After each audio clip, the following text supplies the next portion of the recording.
L'aide à Gaza provoque des divisions au sein du gouvernement de l'occupation. La Crimée reporte la réunion de Londres sur l'Ukraine et un puissant séisme frappe Istanbul.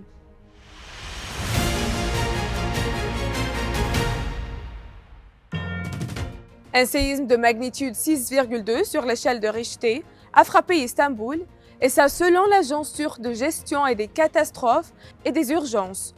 Le ministre de l'Intérieur a pour sa part annoncé que 3 secousses sismiques de magnitude variable avaient été enregistrées à Istanbul en l'espace de seulement une demi-heure.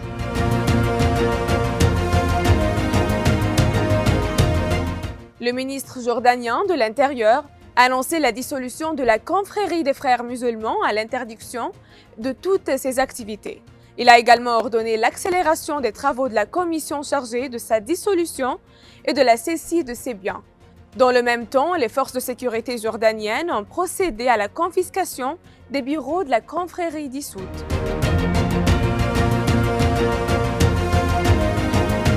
Les récentes sessions du gouvernement de l'occupation ont été marquées par des altercations et des menaces, révélant une profonde division en son sein, et ça en raison du désaccord persistant sur la sort de l'aide humanitaire destinée à la bande de Gaza.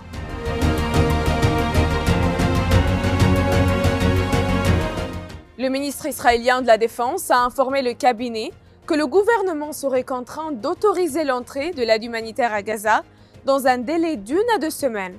En réaction, le ministre des Défenses, Smotrich, a menacé de démissionner si cette aide était acheminée vers l'enclave.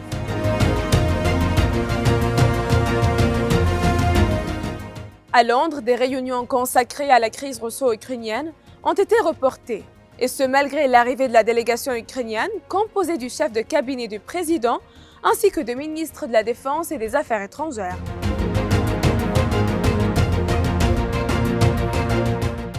Le ministère britannique des Affaires étrangères a indiqué que le report de la réunion de Londres faisait suite à des fuites, suggérant que la Russie serait prête à renoncer à ses revendications territoriales en échange d'une reconnaissance par Washington, et ça de la souveraineté russe de la péninsule de Crimée.